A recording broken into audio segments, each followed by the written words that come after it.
¿Qué tal amigas? ¿Qué tal amigos? Bienvenidas y bienvenidos sean todos ustedes a este su podcast favorito, su programa de confianza, Cuenteros y Cuenteras.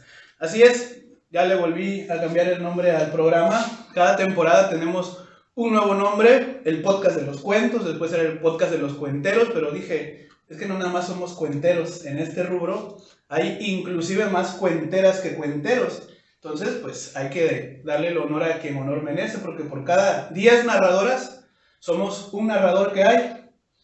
Así que, pues ahora estamos en la tercera temporada de Cuenteras y Cuenteros. Y como dije, sean muy bienvenidas y muy bienvenidos todos y todas ustedes. Como pueden ver, hoy tenemos como cada mes, a veces no, a veces estoy yo solito, aquí nada más hablando disparates, pero hoy sí tenemos una invitada muy especial que nos va a acompañar y va a platicar con nosotros en el transcurso de este programa. Antes de que te presentemos, pues le doy las gracias a todas y todos los que nos siguen desde hace, ya van a ser 2 años de este programa, que empezamos ahí humildemente, con un micrófono, con una computadora un poquito más austera que esta, todo mal, yo sin práctica, sin conocimientos, no teníamos video, ahorita lo tenemos así medio precario todavía todo, pero vamos mejorando poquito a poquito, ya tenemos imagen, a veces es al revés, a veces nos falla el audio como la vez pasada, pero aún así, aunque sea con el audio del teléfono, el programa sale y aquí están los invitados que nos comparten sus experiencias, sus conocimientos, sus anécdotas, sus consejos para las personas que se inician en el mundo de la narración oral, y no solamente en el mundo de la narración oral, en el mundo del arte, de las artes escénicas en general. Y pues hablando de artes escénicas, hoy tenemos a una invitada que se dedica a eso, especialmente al mundo del teatro. Hoy está con nosotros la actriz tabasqueña Laura Sierra Celis. ¿Cómo estás, Laura? Hola, bien. Muy contenta de estar en tu programa. Gracias por la invitación. No, muchas gracias a ti por aceptar la invitación y por abrirnos las puertas de tu casa, de tu guarida morada, porque como pueden ver, aquí es muy evidente y muy notorio que el color predominante es el color morado. Inclusive todavía andamos con el ambiente navideño, ahí pueden ver el arbolito. Todavía estamos hoy a 18 de enero. El programa se sube a fin de mes, pero todavía estamos a mitad de enero y todavía se mantiene ahí el arbolito. Dicen, hay gente que lo quita hasta febrero. Hasta el día de la Candelaria, ¿no? Sí. Tú sí respetas eso de los tamales en tu familia, en tu grupo de amigos.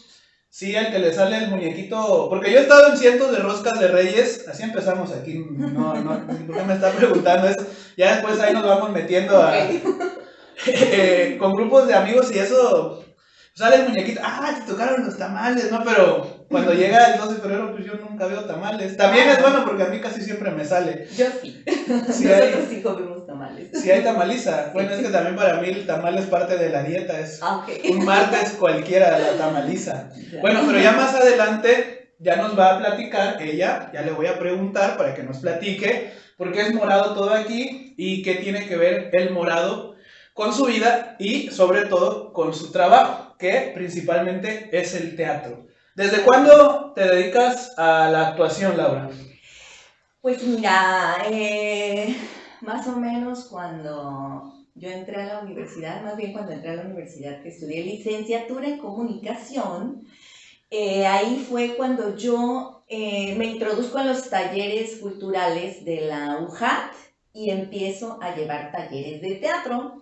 Era un sueño que yo tenía desde niña, ser actriz. Como que suena muy trillado de pronto decir que desde niño quería yo ser algo, ¿no? Pero en la realidad yo desde muy chiquitita veía mucho, soy niña de televisión, siempre lo digo, veía mucho la televisión y veía, pues soy de esa generación que pues tus papás te entretenían con la tele y tú preferías estar viendo la televisión a hacer determinadas cosas, aunque también leía mucho de niña.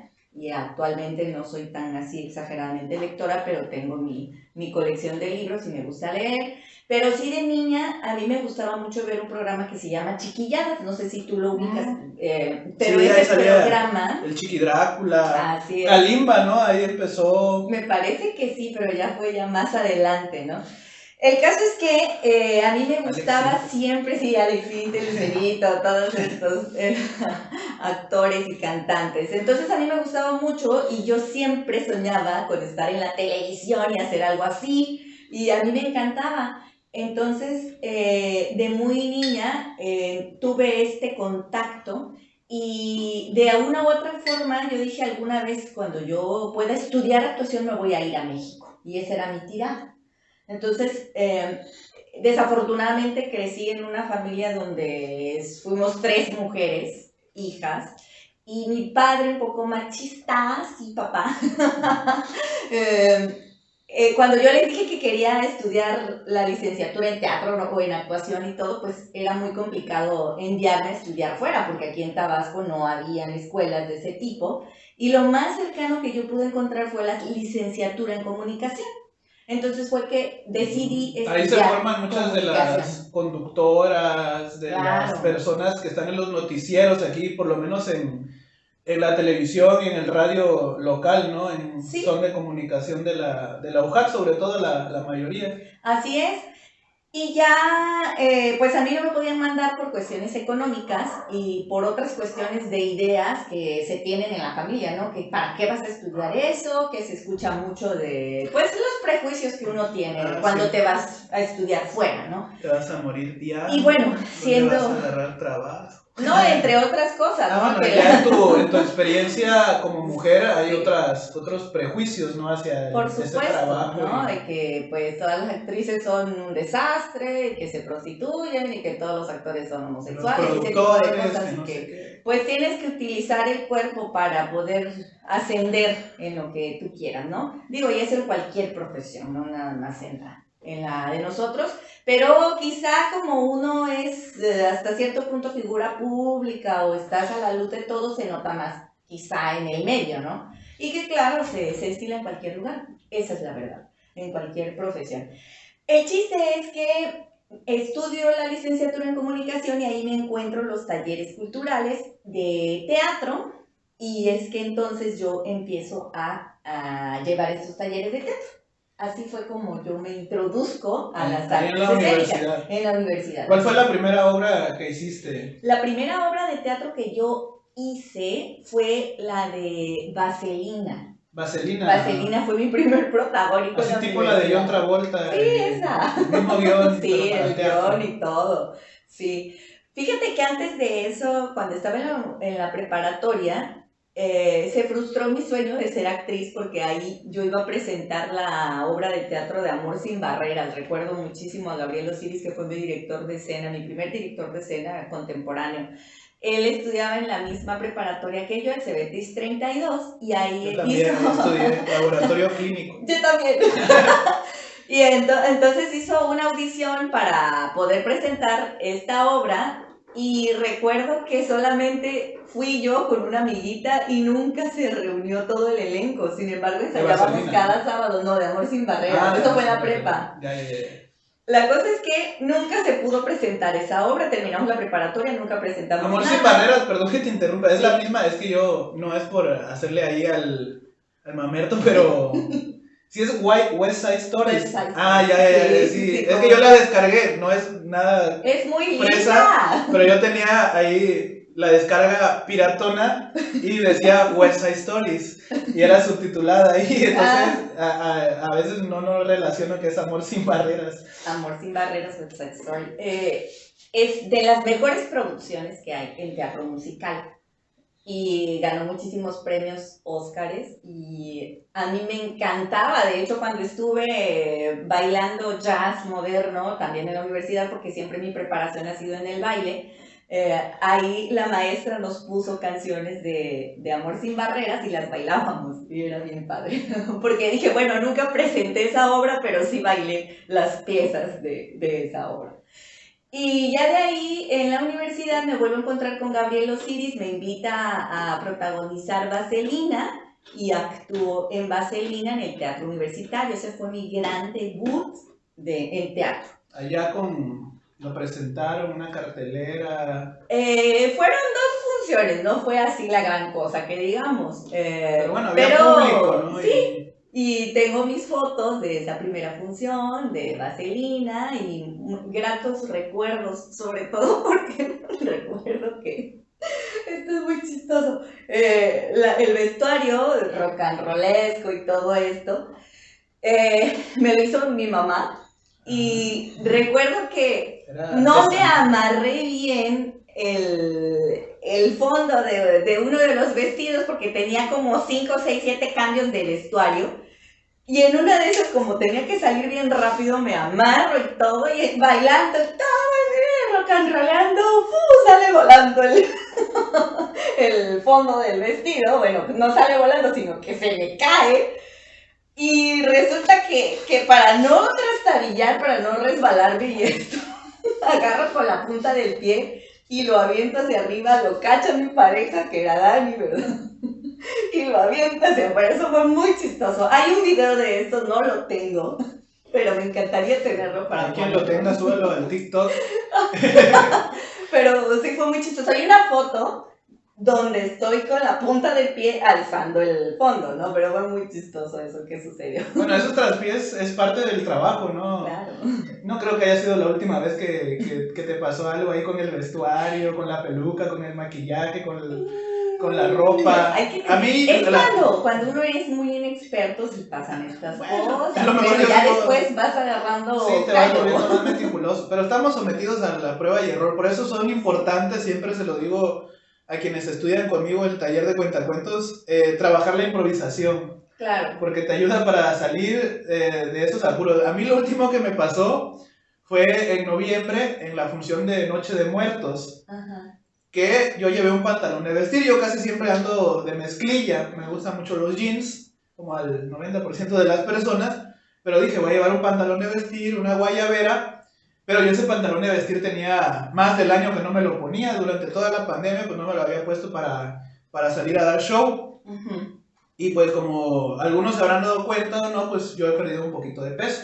No mucho, pero todavía tengo aquí algo. Ahí está, mamá, mira, no me morí de hambre con el arte. Entonces me pongo el pantalón y se me cae. Se me caía, pero ya con el cinturón sí me quedaba bien. Y ya dije, voy a poner mi cinturón aquí y todo lo que voy a llevar a mi mochila. Y se te olvidó el cinturón. Todo lo metí menos el cinturón. Entonces le hice ahí una suerte de dobladillo. No, pero de todos modos ahí se bajaba. Con la improvisación que afortunadamente para nosotros los narradores orales hay más margen para improvisar que para otras artes escénicas que se apegan más a una coreografía, a un libreto, a un guión, etcétera, ¿no? Entonces ya de repente yo así, estaba enojado, ¿no? Y ya me subí durante el show y luego por acá. Pero bueno, es parte de... Entonces empezaste con Vaselina. Tú llevas más de 20 años, ¿no? Trabajando con el doctor... Con Francisco Hernández, así es. ¿Tienen algún nombre, bueno, son dos, ¿no? Su dueto, sí. Su compañía, su agrupación. Nuestro matrimonio teatral, así nos bautizó. Sí. Por cierto, te mando un saludo, Juan López. Así nos ponía el periodista Juanito López, que lo aprecio mucho porque siempre ha seguido nuestro trabajo. Desde 1997 yo empecé a trabajar con Francisco Hernández. ¿Llevabas años en el teatro o fue enseguida casi? No, fue 2 años antes. Yo empecé por ahí del 95 en los talleres culturales de la UJA y más o menos entre el 94 y 95 se presentó Vaselina. En el 97 yo conozco a Francisco Hernández porque curiosamente es muy chistoso cómo lo conozco a él. Yo organizaba una semana de teatro universitaria en la UJAT porque tenía una materia que se llamaba Estrategia Multimedia y teníamos que hacer justamente una estrategia en una comunidad utilizando diversos medios. Sí, multimedia en otras épocas significaba otra cosa a lo que significa hoy. y multimedia quería decir el uso de muchos medios para llegar a un fin. Multidisciplinario, ¿no? Así. Me refiero a lo que usabas para promocionar publicitario, que eran carteles, eran conferencias, era periódico mural, ¿no? Y tenías que utilizar diferentes estrategias en una comunidad para hacer algo, abatir un problema social. Y curiosamente, Gabriel Osiris, a quien también le mando un saludo, se fue a México a seguir su carrera de director de escena y ha hecho muchas cosas allá. Él hizo una tesis que justamente se llamaba Estrategia Multimedia para fomentar el teatro en la DAEA, División Académica de Educación y Artes, de donde soy egresada. Y yo la tomo esa tesis y le digo a la maestra, vamos a hacer esto, porque honestamente en mi época era división de las artes y no tenía nada de artes, con todo respeto para mi carrera, para mi división. Y nosotros lo que hicimos fue fomentar el teatro a través de esa tesis de Gabriel Osiris, y yo era la líder ahí, éramos 14 personas. Y diseñamos toda una estrategia para que los alumnos de primer semestre, porque mira, esto es muy curioso y es importante decirlo también, estamos en pleno 2021 y yo todavía no escucho de una compañía teatral en la UJAP. Hay muchas universidades ahora privadas que tienen sus compañías teatrales. Hace poco vi una de Lorca. No me acuerdo si volvieron a hacer Bodas de Sangre. O sea, no fui a ver la obra, desafortunadamente, pero vi el cartel que habían montado una obra de Federico García Lorca. Sí era Bodas de Sangre porque fue la que fue muy famosa, que hace muchos años la llevó internacionalmente el Teatro Indígena y Campesino de Tabasco. Esa obra todo el mundo la vio, Bodas de Sangre. Sí. Y la montó la Universidad de Olmeca, que tiene compañía de teatro. La hicieron ahora. Y la verdad es que yo siempre he criticado eso, que nuestra UJAT ha tenido sus, diríamos, flashazos de que hay una compañía, pero sí le falta. O sea, cuando en mi época,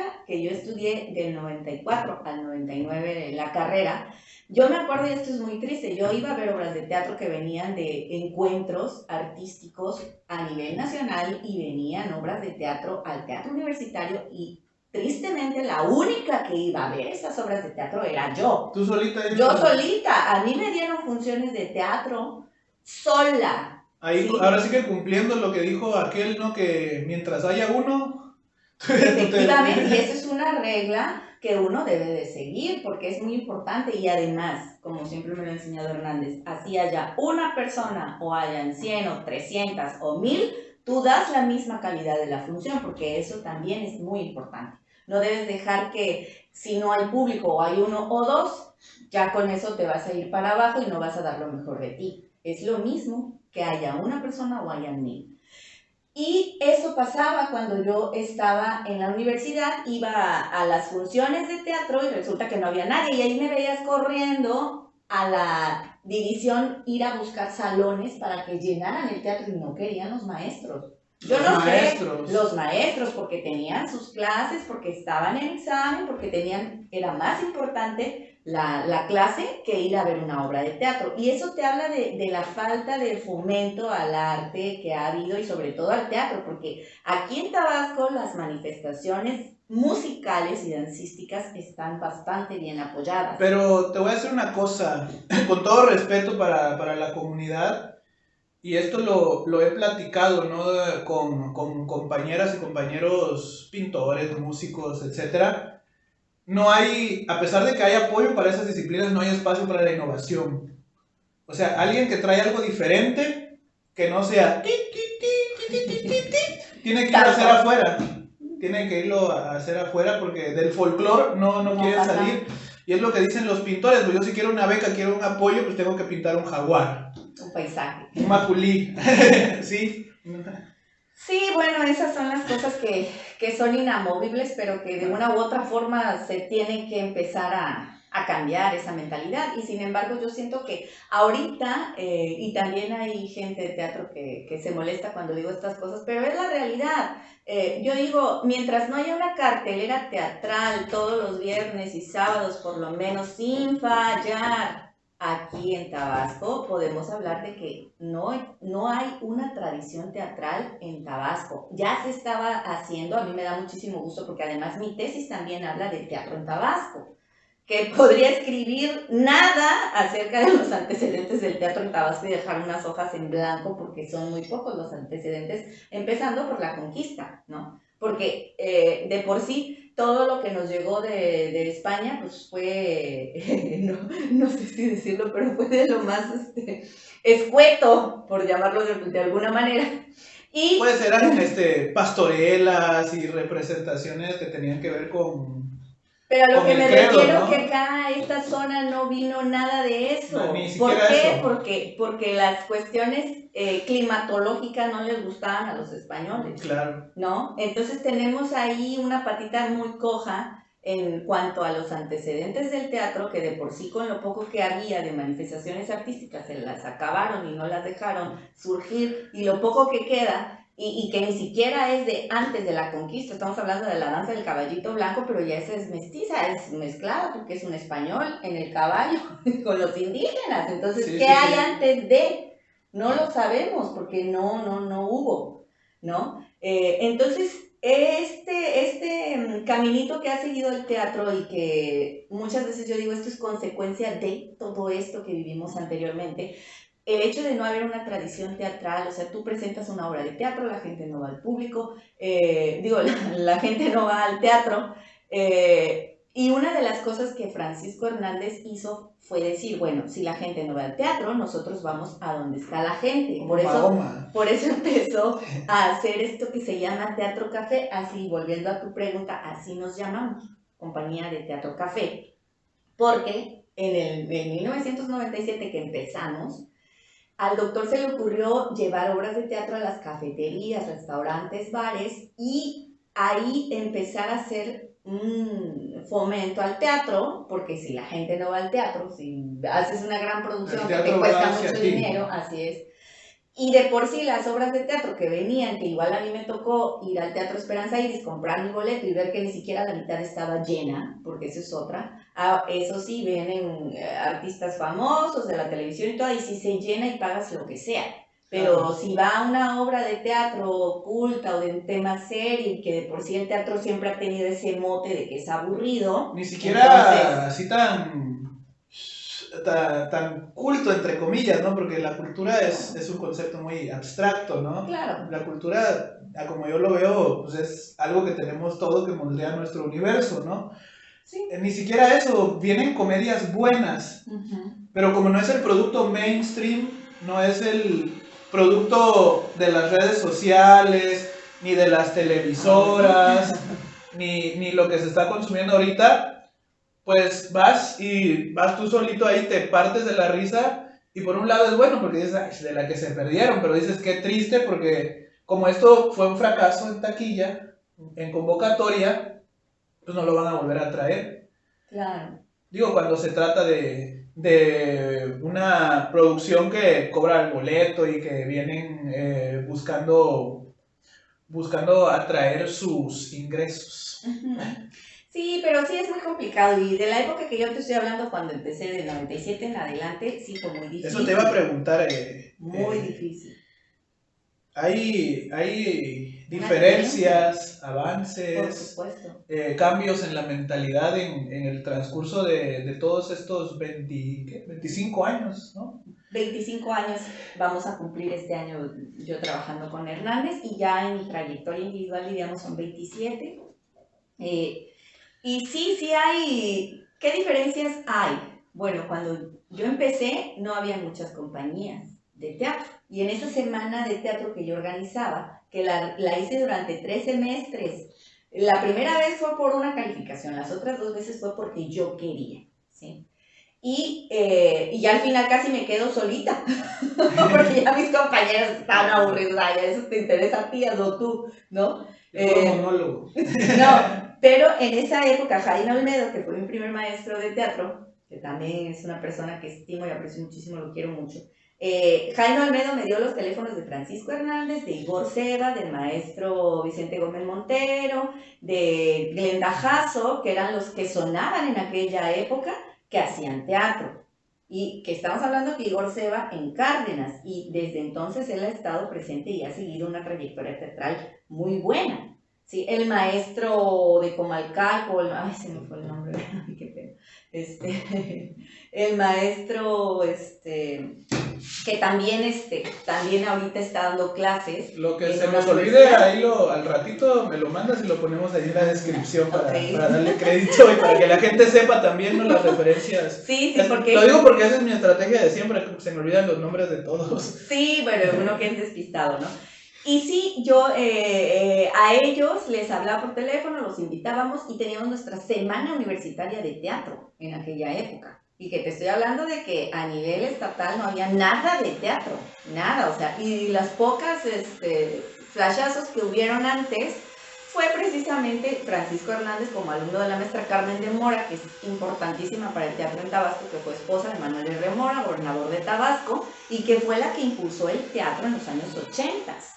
¿Sí? Y que se creó lo que es Casa de Artes José Gorostiza, claro, y todo esto, que es la mayor resplandecencia, diríamos, del apoyo hacia las artes. Y desafortunadamente todavía mucho de lo que se hace de arte culturalmente en este estado es por cuestiones heredadas de esa época. Es lo que te digo, que ha fallado, ¿no?, la innovación. Todavía muchos maestros que siguen sacando adelante talleres, proyectos, son maestros que llegaron en ese tiempo, ¿no? Los tiempos de Julieta Campos, de cuando se abrió la biblioteca Pino Suárez, del SICOM, del CEIBA, de todo eso. Sí, no ha variado mucho en ese sentido.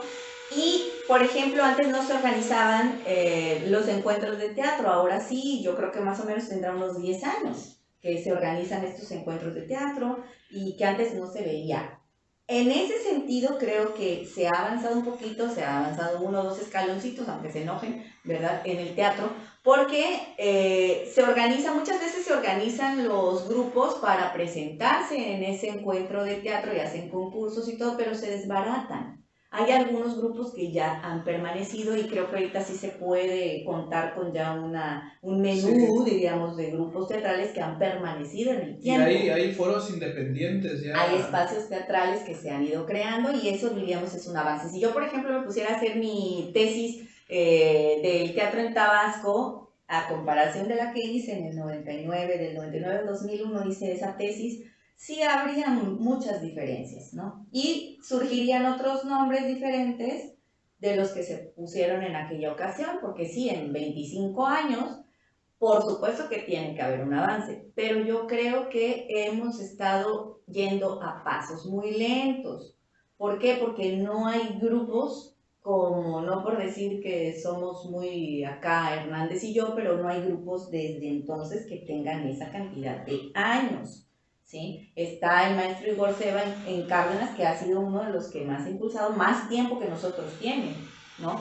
Y ahí va formando gente, haciendo grupos, presentando sus obras y eso es muy valioso porque eso habla de la constancia y el mantenerse siempre. Y eso es lo que yo espero que los grupos que están surgiendo ahorita logren llegar a 25, 30 y que sigan su trayectoria sin parar, ¿no? Porque eso es lo que sucede, que luego se desanima uno y ya, no hace nada. Pero lo importante es no quitar el dedo del renglón, como dicen, para poder hacer trayectoria. Tan es así que ahora que llevé la maestría en Teatro y Artes Escénicas, un compañero hizo su investigación justamente de la presencia del teatro a nivel nacional y Tabasco no figura, discúlpenme, pero Tabasco no figura de que destaque el teatro, ¿sí? ¿Por qué? Porque estamos surgiendo, pues, o sea, esto está en una ebullición y que ahorita desafortunadamente por la pandemia se vino a detener todo, pero pues tenemos que seguir surgiendo para poder aparecer en las estadísticas y todo, ¿no? Imagínate lo que es el teatro, ¿no? Sí, mucha gente nunca ha ido al teatro, pero tú le preguntas, ¿sabes lo que es el teatro? Y si saben, ¿no? Si el teatro, que es un concepto ya que la gente tiene asimilado, o por lo menos han visto una película, tú les dices, pues ya viste, no sé, Romeo y Julieta, se me viene ahorita, ¿no? Con DiCaprio. Sí, ya la vi, saben la trama y todo, pues eso es una obra de teatro. ¿A poco? O sea, por acá o por allá, por la televisión, a lo mejor veían a Cachirulo cuando eran niños, niñas, pues era teatro nada más grabado en televisión, hasta el programa se llamaba Teatro Fantástico, ¿no? Sí. Entonces tienen una idea, por lo menos abstracta, de lo que es el teatro. Saben que hay un teatro, aquí le dices al del taxi, me lleva al Teatro Esperanza Iris, y sabe dónde queda, aunque nunca se haya metido. Imagínate, ahora ya me voy a tirar al piso yo. Ajá. Adelante. Salgo ahorita y le pregunto a cualquiera, ¿sabes qué es la narración oral? Sí. Y no hay una idea. Yo hablo a las escuelas, maestra, profesora, profesor. Le ofrezco un espectáculo de narración oral para sus niñas, para sus niños. ¿Qué es eso? ¿Y eso qué es? No, pues un cuentacuentos, ya tengo que usar un término un poco más coloquial, sí, tal vez más ambiguo, y por la misma ambigüedad, que vas a leer, te vienes disfrazado, y llego yo nada más con bien vestido, tampoco llego así en la pijama, por lo menos así con una playera negra, así, porque el negro a veces te ayuda para que te pongan atención en la cara y en las manos. Llego así, ¿y qué es? ¿Dónde está? ¿Los demás? ¿Cuáles demás? ¿Y qué? ¿Y las cosas? ¿La escenografía? No, mire lo que yo hago, y así con una cara, no, a ver, ¿qué sale? En general sale bien, en general. Pero bueno, eso es lo que estamos tratando apenas. La narración oral es algo que el ser humano hace. Por eso, gente como Francisco Garzón Céspedes insiste, a pesar de que otros teóricos, grandes maestros, han dicho que es redundante decirle narración oral escénica, porque al bailarín no le dices bailarín escénico, ¿no? No. Ni al payaso escénico, es decir estoy en escena, o sea, ya sé que soy escénico. Pero él dice que sí, porque la narración oral es algo que se hace en la vida cotidiana y que viene de los orígenes de la humanidad, de contarnos historias entre nosotros. Y una cosa es que yo te cuento una historia en un podcast, en una sobremesa, en una, ¿cómo se llaman estas? En una tertulia familiar, y otra cosa es escénicamente, en el escenario, pues. Claro. Sin embargo, este desarrollo de estos conceptos, de esta teoría, el sacar libros de eso, pues no tiene aquí, por lo menos en Latinoamérica y en los países hispanoparlantes, dígase España y por ahí Guinea Ecuatorial que está en África, pues no llega a 50 años, ¿no? Imagínate, el teatro, que es el teatro, y la gente no va. Entonces yo pongo un cartel, te dicen, eso está mal, yo estoy peor, ¿no? Así tengo un conocido, ¿no? Que, no, pues fíjate que yo traigo 100 pesos, no, pues yo traigo 200. Le decimos el uno más que tú. Okay. Yo en la mañana corro 5 kilómetros, yo corro 7. No, yo tengo fiebre, no, yo tengo 40, 50 grados de temperatura. Pero bueno, esa es otra historia, es que así me voy yo por acá de un tema a otro. Está bien. Pero bueno, estamos tratando de darle difusión a eso. Claro. Que la gente vaya, de tener un espacio como la Casa Lebrijes. Se nos llena el Día de Muertos, la gente quiere escuchar cuentos de Día de Muertos. Nos va más o menos bien en ciertas funciones, pero hay otras funciones que tenemos 2 o 3 gentes. Ahora, Citlalin de Dios, y se los digo porque se lo perdieron, la abuela Estrella dio una función maravillosa en diciembre.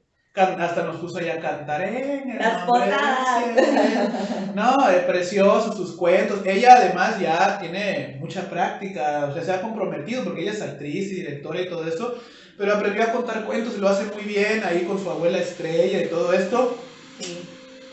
Y pues nada más estábamos ahí como las personas que llegamos habitualmente a la casa, tú, mi primo no fue mi hermano y 2 personas que sí llegaron allá a ver el show. Uh-huh. Y dices, híjole, pues en la que se pierde la gente, pero ¿qué hacemos? ¿La cancelamos? ¿Dejamos de intentarlo? No, porque nos ha pasado varias veces. Yo, el primer espectáculo que di para adultos fue en mi casa. Ahí estaba mi familia y 2 o 3 amigos. Estuvo bien, ¿no? Llegó varias gente. Pero ya cuando lo estrené en una cafetería, porque voy a bares, a cafeterías, que es usualmente donde me presento, pues llegaron 2 cuates. Un cuate y mi primo Argel. Ese fue mi público.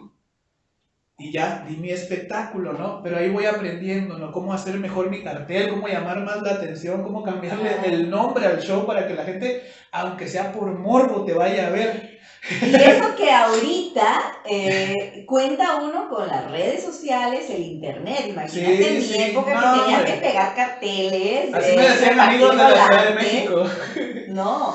Es muy diferente lo que se está viviendo en la actualidad en cuanto No, a es la una ventaja, difusión, ¿no? ¿no? En lugar de Claro. ponerte a las copias, esos 100 pesos se los metes a Facebook y que lo distribuya. Pues sí. Y ya a veces ni así Y jala. fíjate que ahorita me recordaste una anécdota cuando trabajamos Hernández y yo en la sala Cinépolis de las primeras que hubieron. Había un café ahí que se llamaba Café Cubano. Estábamos en la Carrizal. Aeroplaza. Ajá, en Sí, la era Aeroplaza. el primer Cinépolis.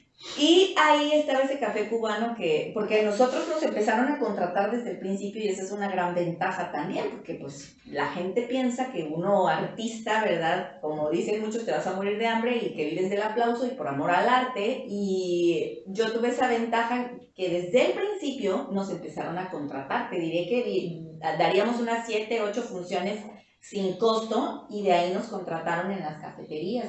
Estaba la cabaña en su auge total y el dueño nos contrató, luego nos contrató el Café Cubano y empezamos a tener presentaciones en muchos lugares.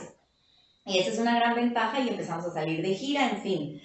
Y ahí en el Café Cubano teníamos la competencia de las salas de cine. Ahí pegadito. Pues sí, o sea, la gente iba a esa plaza al cine, con 10 salas que habían, y ¿qué le ibas a poner una obra de teatro? Pues obviamente la gente se salía a su función y nos dejaban actuando solos. Entonces fue bastante difícil, duro, y fue obtener de ahí las tablas para lo que siguió, porque todo es experiencia, ¿no? Sí, claro. Y es muy importante porque ahorita o sea, tiene 5 años que yo te conocí, empecé a ver tu trabajo y Fíjate que eso estaba sacando cuentas. Estaba viendo los recuerdos de Facebook y fue 5 años, ahora en enero, de que te conocí personalmente. Fue de hecho la primera vez que conté mi cuento de la Cenicienta en el Centro Cultural Villahermosa. de Villahermosa. Así es, ahí te digo, por primera vez empecé, bueno, ya había visto antes que empezaban a dar estos talleres de narración oral con el maestro Guillermo Murra y no sé qué. A mí me llamó muchísimo la atención, pero pues todo el tiempo yo he estado ocupada en mis cuestiones teatrales. Y bueno, yo decía, yo también soy narradora, yo soy cuentacuentos, tengo mi personaje, la princesa morada, ¿no? y de pronto, pues ahora que hemos estado más en contacto y he llevado tus talleres, pues me doy cuenta que no es lo mismo. Obviamente, ser actor o actriz es muy diferente a ser narrador y son cosas que he ido aprendiendo y que me has enseñado. Muchas gracias, porque es una experiencia que yo no tenía anteriormente. Y ha sido... No es tan distante tampoco, o claro, sea, no es lo mismo, pero se parece. Ajá. Y lo dice mucho mi maestro Germán Argueta, por cierto, vayan a ver el episodio donde lo entrevisté, Buenísimo. escuchar porque no teníamos video. Él lo dice así coloquialmente, ¿no? Ajá. Mamamos de la misma chicha, de las artes escénicas, del antiguo chamán que representaba ahí a los seres divinos, a los dioses ahí junto al fuego. Pero claro, se fue dividiendo la cosa, vino Grecia, vinieron las diferentes pautas, la música se separó del teatro, el teatro se separó del payaso, el payaso se separó del mimo y así, ¿no? Pero todos venimos de la misma raíz. Y bueno, en el teatro se han utilizado los narradores, en las películas también, o sea, ahí, la presencia del narrador ha existido toda la vida. La cuestión aquí con la narración oral, que diríamos para Tabasco sería algo muy reciente, porque yo creo que tú eres el pionero de traer estos talleres y todo. Pues venía gente que no era tabasqueña, afortunadamente. Eso platicábamos ayer, ¿no? Que, sí, por ejemplo, mi amigo Luis, que también está el episodio con él, mi amigo Luis se capacitó para ser narrador. Él lleva un par de años más que yo como cuentacuentos, como narrador oral. Se capacitó con gente que vino de la Ciudad de México, de la Universidad Metropolitana, fue la que trajo ese taller. Pero era gente de fuera. Y sí hay narradores aquí en Tabasco que tienen trayectoria más que yo. Por ejemplo, Matilde, que trabaja conmigo, ¿no? Freddy, que no he tenido la dicha de estrechar su mano, de conocerlo, de platicar. Me gustaría invitarlo un día acá, pero él lleva muchos más años que yo contando cuentos. No me acuerdo cómo se apellida. Freddy. Estuvo un tiempo viviendo en Yucatán y luego regresó por acá a contar. Sin embargo, yo creo que eso sí hacía un poquito de falta. Por eso, mal que bien, lo empezamos hace 5 años, van a ser, a tener un taller ya fijo. ya de manera constante, mínimo 2 veces al año lo hacemos, máximo 4 veces, porque tampoco queremos estar ahí saturando al público de publicidad, ni que se confíen que siempre hay. Entonces, 3 veces al año, 2 veces al año hacemos el taller y la gente sabe dónde se hace y la gente ubica dónde se cuentan cuentos. Ese es como nuestro pequeño granito de arena que tratamos de hacer para que en el futuro pues más gente pueda hacer esto. Y ahí te voy a decir lo que desde hace rato te quería plantear, nada más que a veces yo para plantear un concepto, mi concepto es así y mi contexto es así. Entonces, lo ideal para mí sería como narrador oral, y no sé qué visión me vas a dar tú en el aspecto teatral, que más gente viva de esto.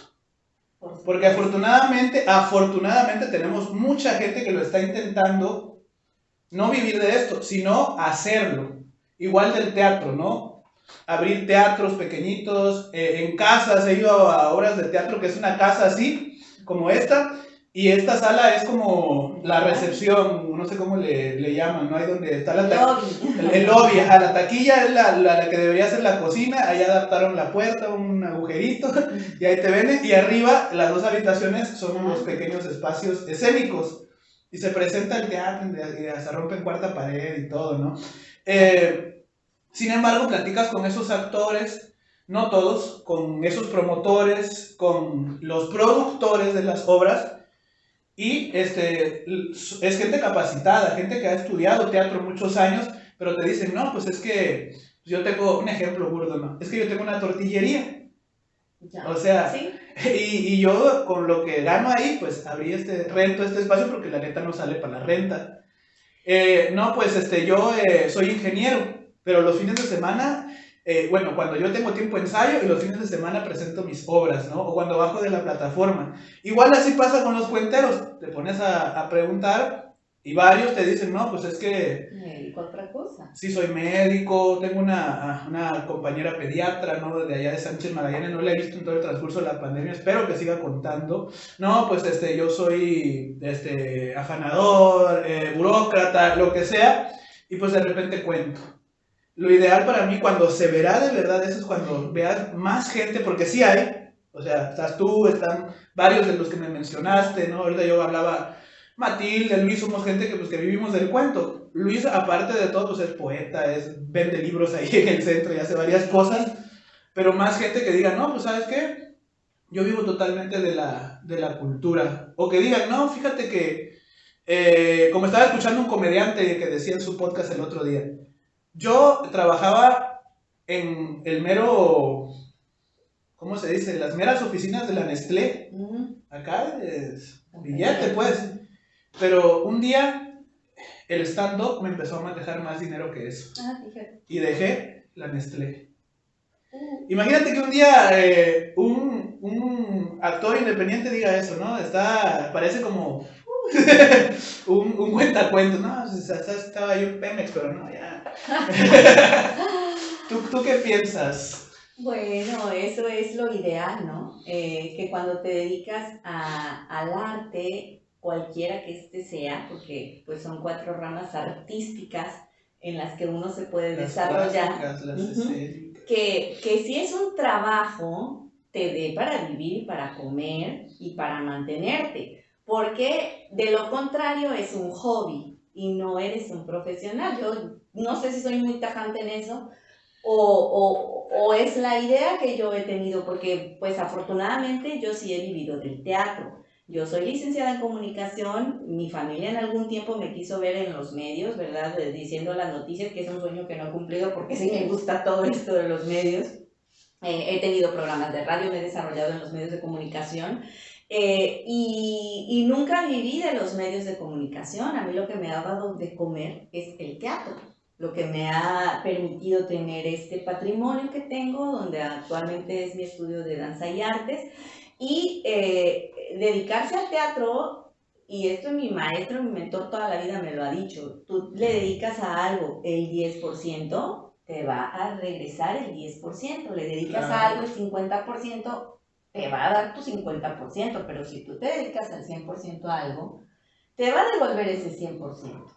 ¿no? Ahorita con la pandemia, la verdad es que a todos nos ha ido mal. Y hemos tenido que dedicarnos a otra cosa, salvo los que son maestros en alguna universidad y que aparte hacen teatro, pues creo que ahí se sostienen y subsanan. Pero también hay algo muy cierto. Pues yo he vivido de eso, de esta pandemia, de la docencia. No doy clases en ninguna escuela, pero de manera particular, privada. Pero a lo que me refiero es que estás hablando de tu experiencia, de lo que has hecho y lo estás enseñando. Sí. Y también desde un privilegio, ¿no? que tiene uno de ser joven, de tener internet, de varias cosas favorables. Sí.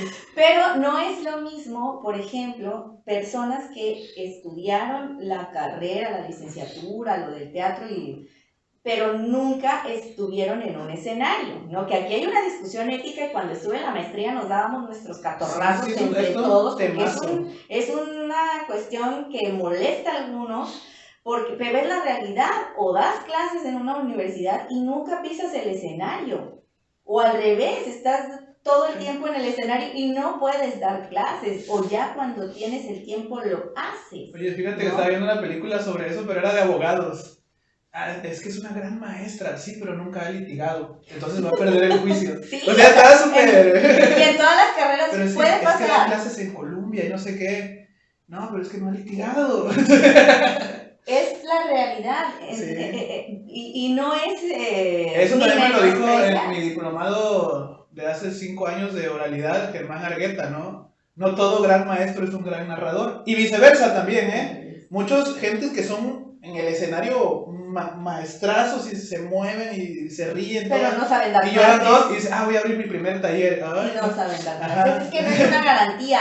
Es decir, son muchas cosas alrededor, pero pues a cada quien le funciona como le va yendo en la vida. A ver si me dicen mis alumnos que me ven si en mi caso soy uno o el que actúa mal o el que da malas clases. Ya vamos a ver, yo no me he puesto a pensar eso.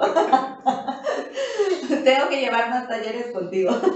Pero sí, ciertamente así pasa. Entonces, es algo que cada quien va desarrollando de acuerdo a su experiencia.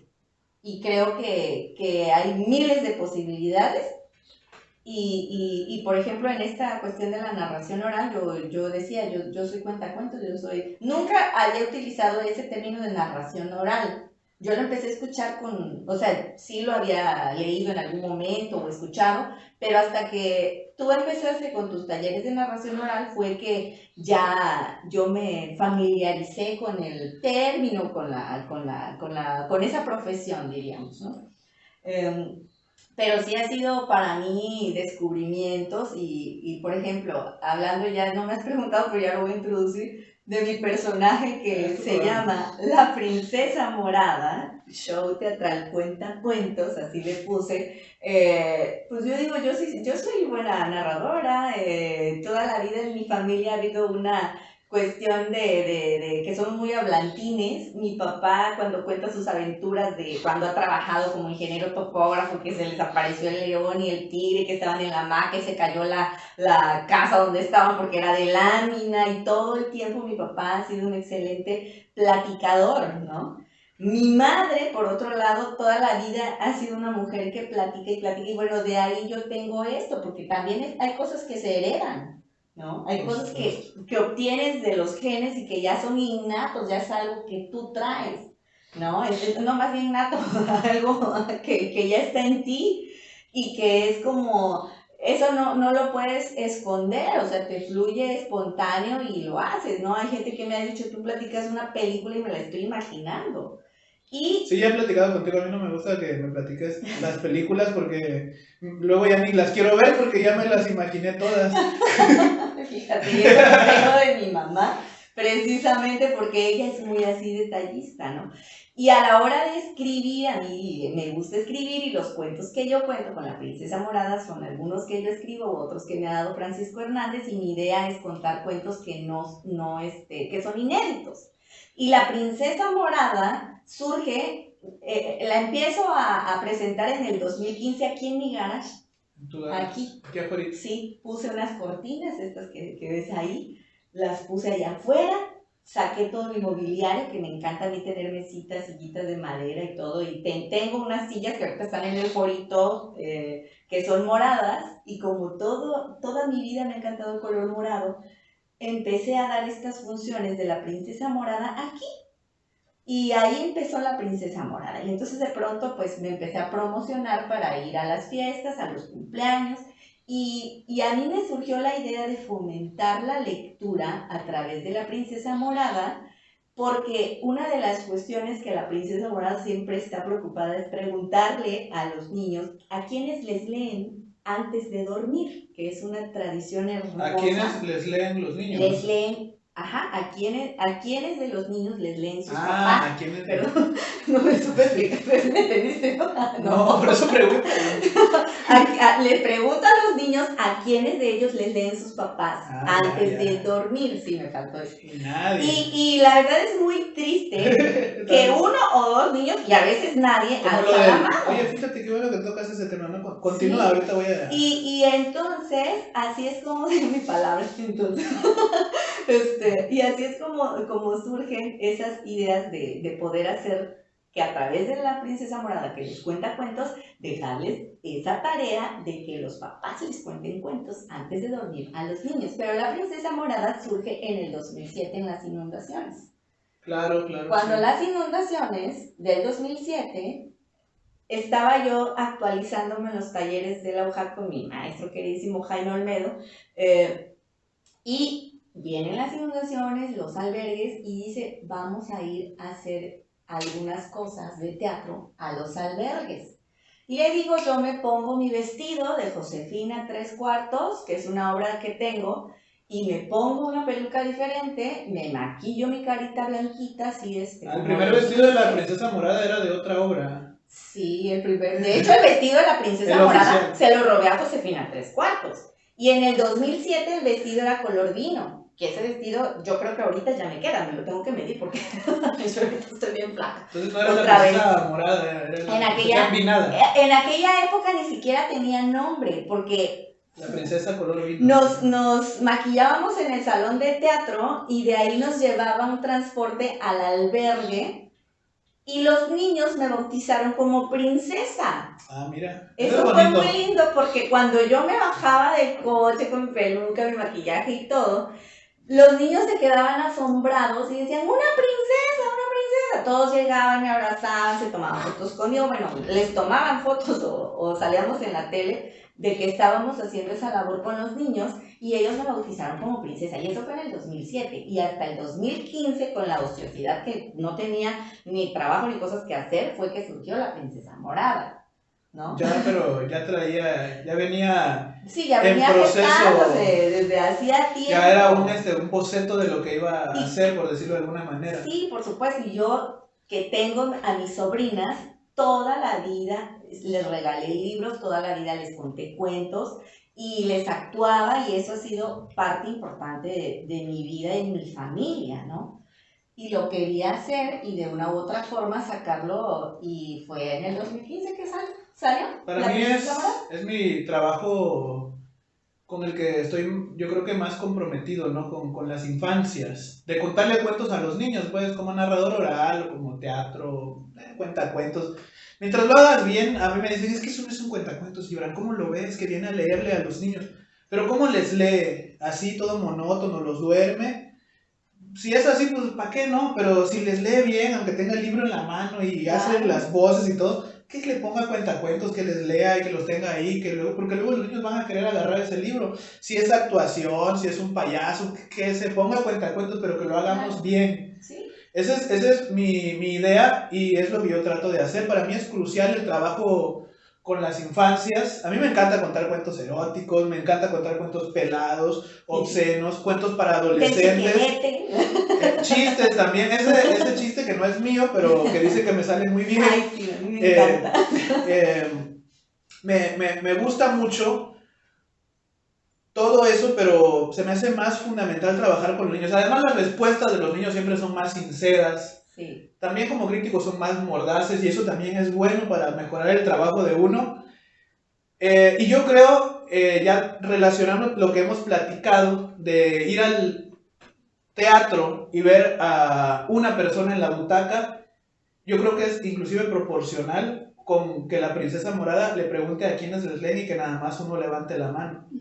A lo demás, ese es el que está en la butaca. Y si todos levantaran la mano, a lo mejor el teatro estaría lleno. Yo creo que es inversamente proporcional, ¿no? Trabajar con las infancias es crear públicos también para nosotros. Por supuesto. A lo mejor no me toca, no sé cuánto voy a vivir, espero que muchos años. Pero a lo mejor en 10 años yo voy a dar una función y está llena de puros adultos que eran niños a los que nosotros les contábamos cuentos. Y fíjate, bueno. Eso para mí sería lo ideal. Y a veces llego a las escuelas y yo trato de cobrar. O sea, mi trabajo vale. O sea, mi vestuario cuesta, mis libros cuestan, todo cuesta y yo vivo de esto. Entonces a veces le digo, maestra, pídale 10 pesos a cada niño.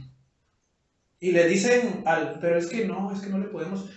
¿Hay algún reglamento en la escuela que diga que no le pueden pedir cooperación? Porque les piden para un montón de cosas. ¿Sí? Les piden que si para el Juan Dieguito, y ni siquiera es escuela cristiana ni religiosa, y les piden ahí para la Virgencita, para muchas cosas, para el Día de Muertos.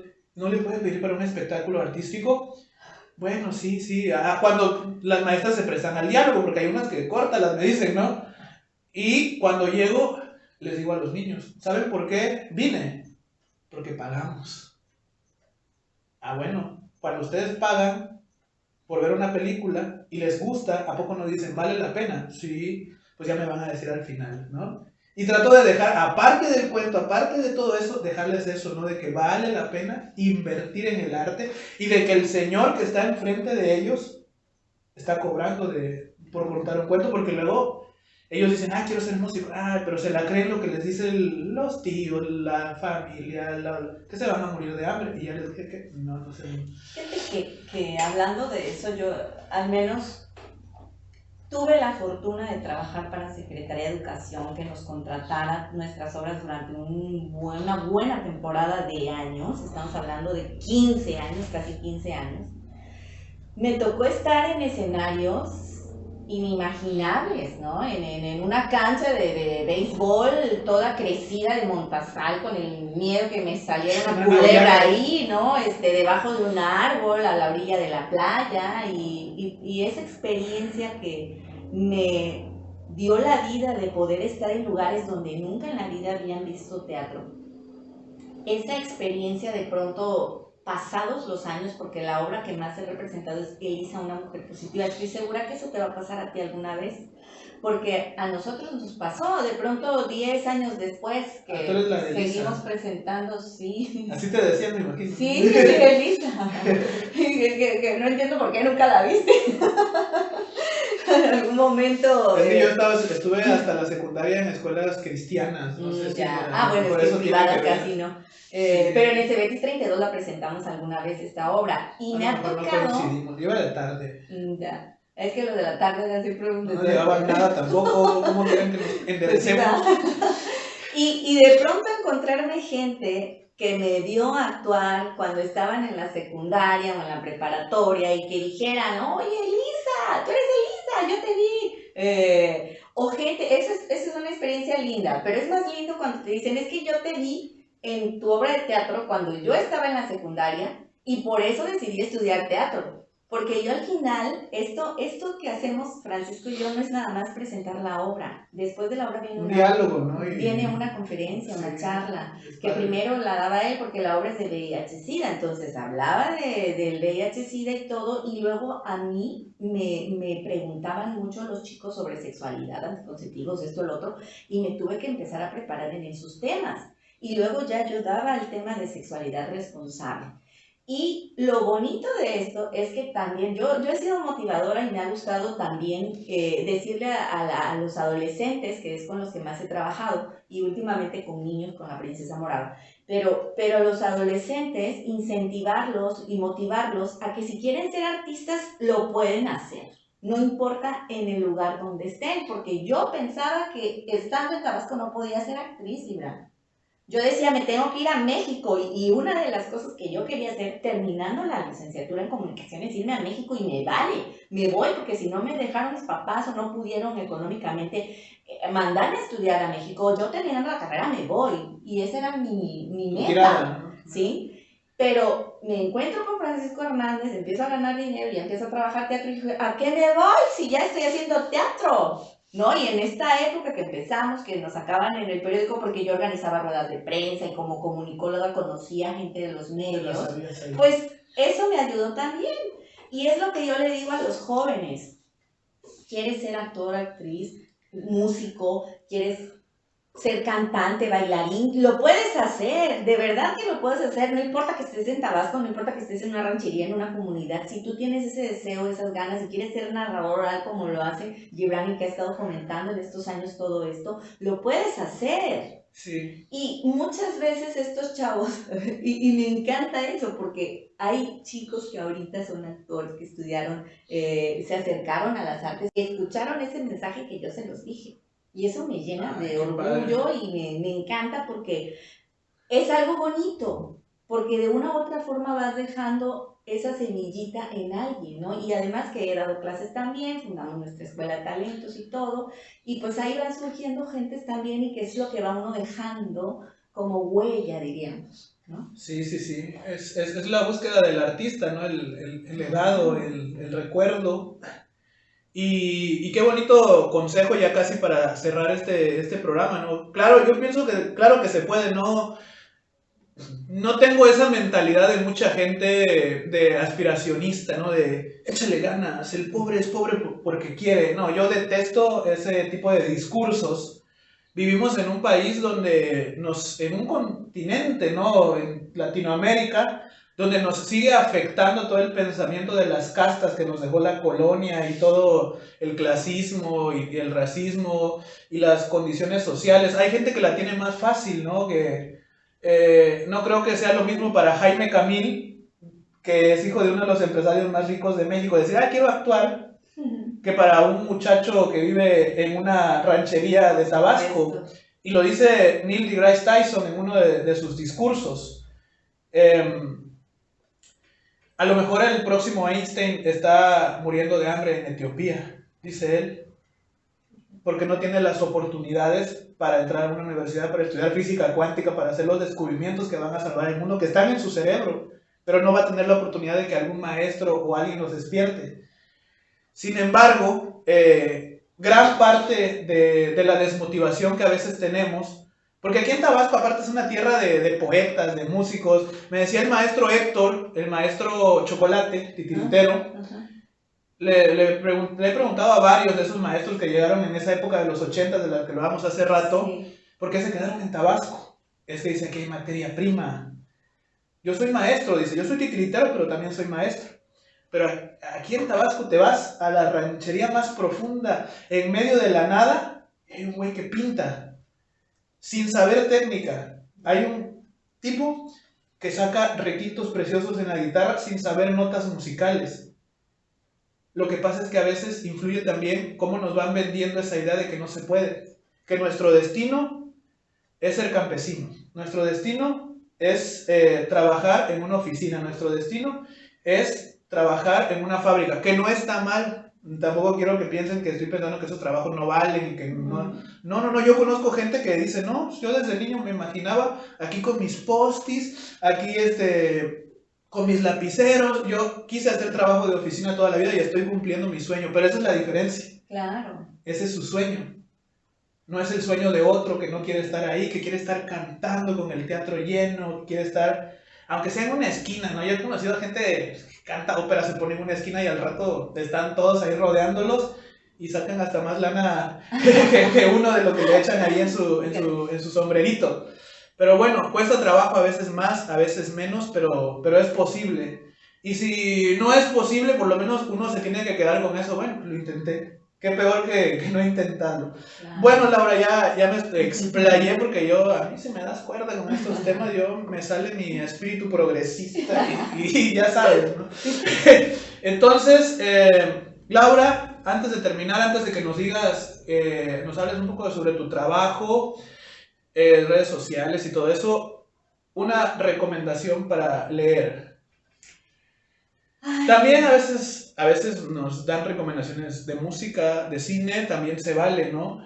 o ambas, o todo, o nada, ¿no? Pues Si no fíjate que quieres. yo siempre recomiendo que lean teatro, pues como eso es a lo que me dedico, y a mucha gente no le gusta leer teatro. No nos han recomendado teatro. Pero les recomiendo que lean cualquier obra de teatro que ustedes puedan tener. Hay una antología muy buena que debe estar en el Fondo de Cultura Económica que se llama El Telón Tropical y que reúne obras de dramaturgos tabasqueños. Ahí está una de las obras de teatro de Francisco Hernández y la pueden conseguir, es una portada muy linda, ¿no? Ay, cómo no lo bajé para enseñárselos.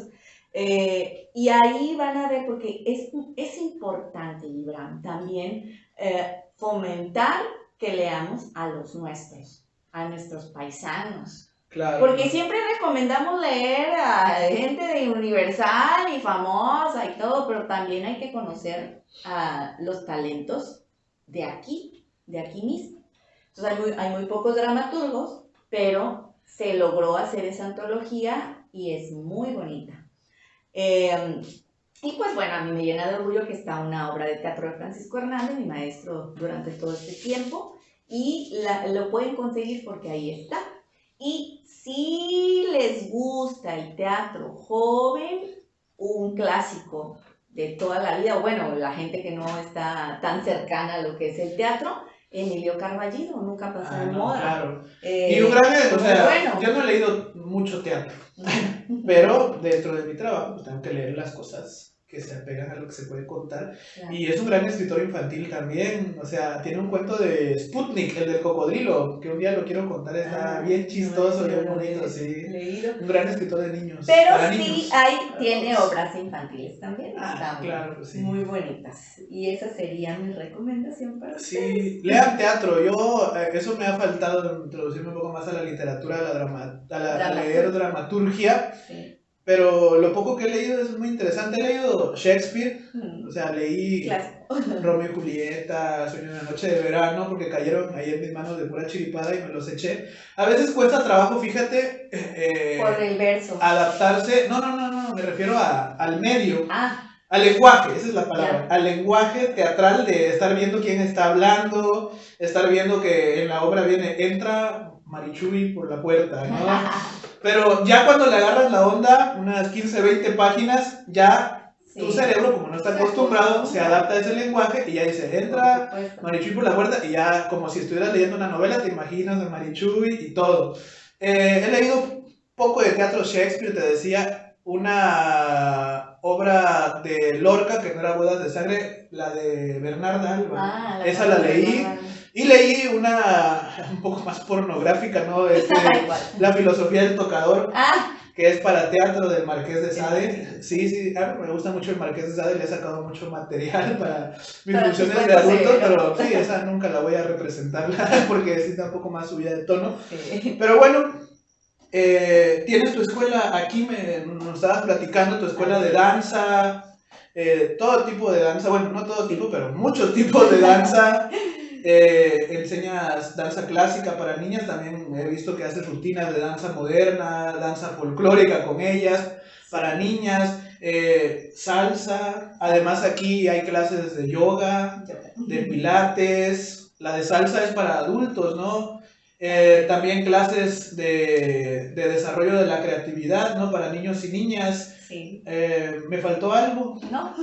¿Cómo podemos contactarte si queremos saber sobre tus clases o sobre tus obras o sobre tu trabajo o para cualquier cosa?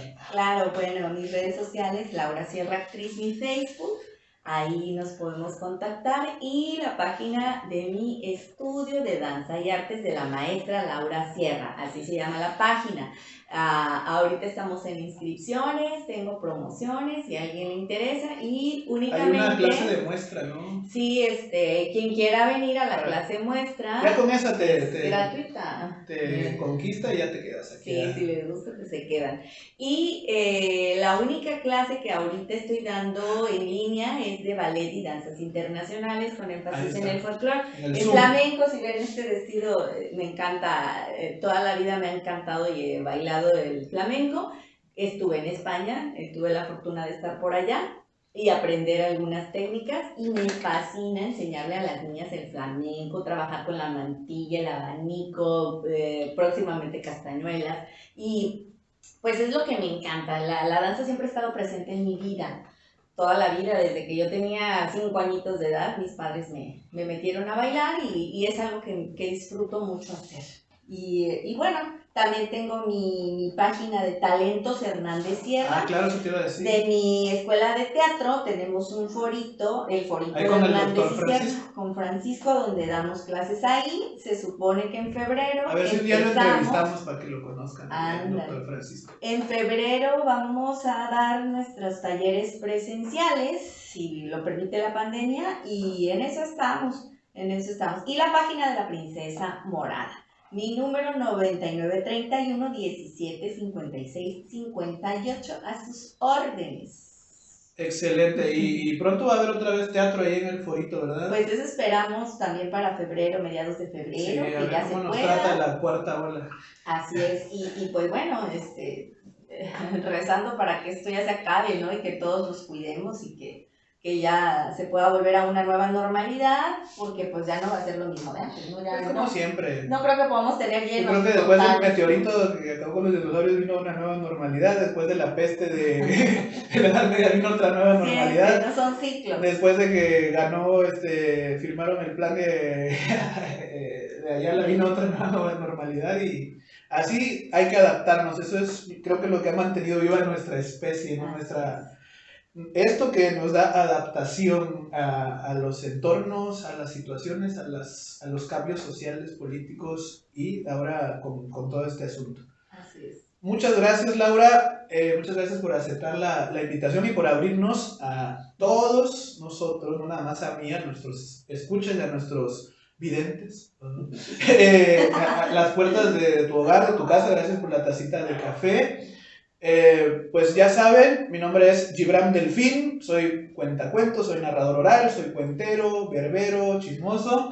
Pueden encontrarme en las redes sociales, estoy en Instagram como HitDelfín, estoy también en TikTok, ahí estoy subiendo fragmentitos de este podcast para que estén disponibles ciertas partes específicas. Si les gusta repetir algún tema que platicamos, alguna anécdota, ahí los subo. También empecé con un pequeño proyecto que se llama Cuentitos ahí en TikTok. ¡Ay, hermoso! Sí, donde hago dibujitos todos mal, porque también esa es la gracia, yo creo, que dibujarlos así como me salen, así todos chuecos los monos, y luego con mi voz grabar las historias de esos monitos. Ahí están en el TikTok.